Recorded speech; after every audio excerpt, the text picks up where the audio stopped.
This ProPublica report is pretty terrifying. So we know that there have been deportation flights. We know that they're wildly expensive. They cost millions of dollars to the taxpayer.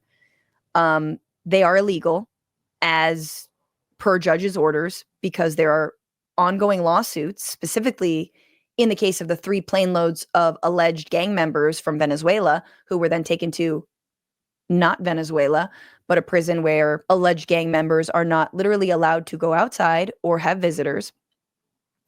And there's been an interesting sort of, not even whistleblower, but sort of intel about who is actually on these flights in the capacity of flight attendants. So there have to be flight attendants. Obviously, they help with safety. They're making sure everyone's in their seats, buckled, all that. It seems like what was supposed to be a luxury flight, like a luxury airline service, was commandeered by the Trump administration to be a deportation flight service. So this is according to ProPublica. Last year, ProPublica started receiving tips from an unusual kind of source, flight attendants. And the reason, so credit where credit is due, Biden also deported people, of course. We know he deported many people to Haiti, despite the ongoing, just the insane unrest there. They said they worked on deportation flights for ICE and they could tell us what was really like on board. Most of the flight attendants hadn't knowingly signed up to help deport people. When they took their jobs, they'd expect to fly VIPs to glamorous locales. I mean, I don't know what's more disturbing, flying someone to a glamorous locale or deportation flights. I don't know. I feel like with what the rich get up to these days. Then the airline started working for ICE, and many or most of their passengers were detainees, people in chains. We spoke with 7 and current and former Global Crossing Airlines crew members. Their accounts were consistent with one another and aligned with what's in the legal filings and other records about ICE Air. Important because neither Global X nor ICE answered any of ProPublica's questions. The flight attendants training classes hadn't prepared them for this, they told us. One flight attendant said, quote, "They never taught us anything regarding the immigration flights. They didn't tell us these people were going to be shackled, wrists to f***ing ankles. How do you put a seatbelt on? They worried what could happen in an emergency. Could they really get over 100 chained passengers off the plane in time? They never taught us anything regarding the immigration flights.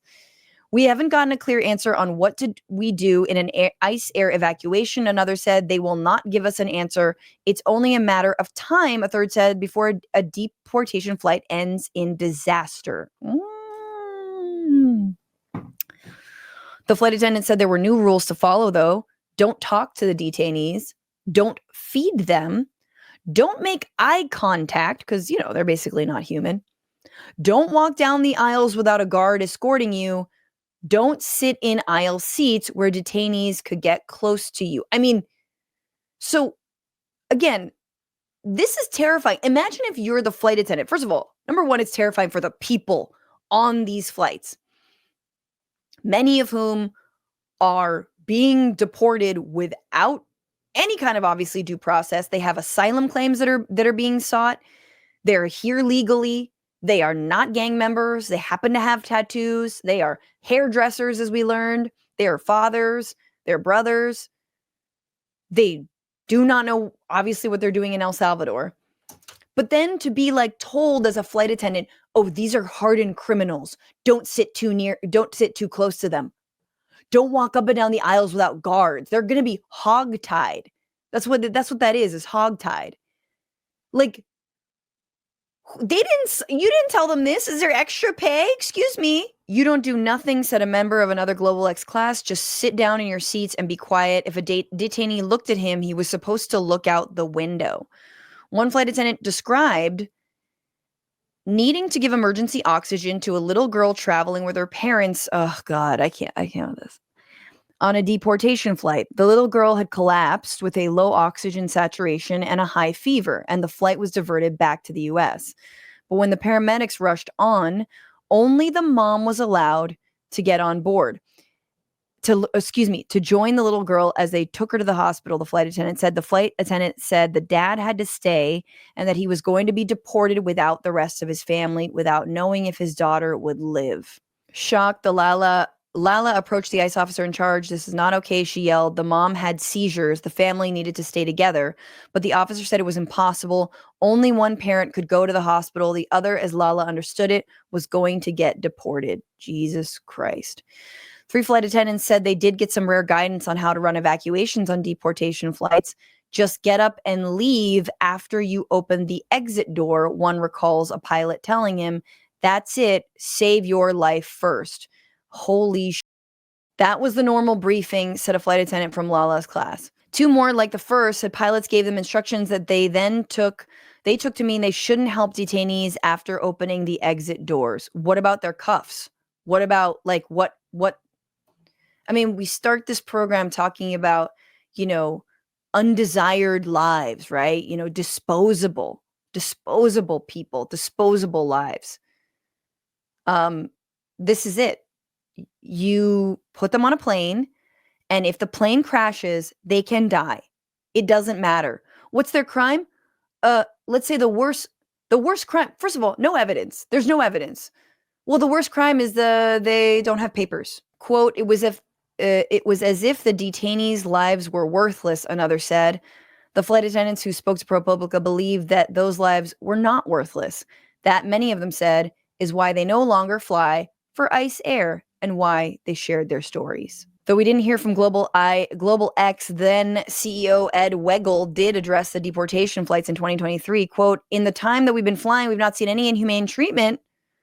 There may have been threats made to our crew members, but we haven't seen any mistreatment at all." Sure. I mean, this is just, it spans both Trump and Biden. But don't worry, there's certain immigrants that we're cool with beyond white Afrikaners, which we spoke about on our bonus episode that everyone should get at.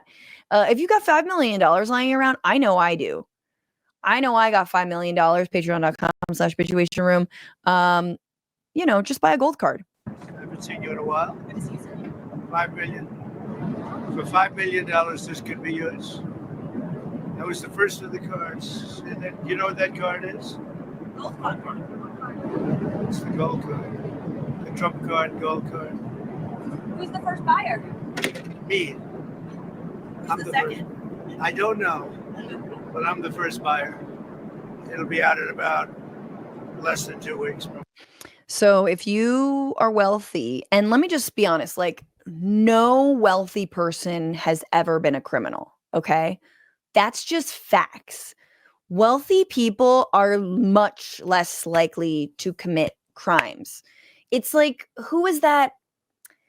It's like, if you're in finance, like that big financier, what was his name? It was like, George.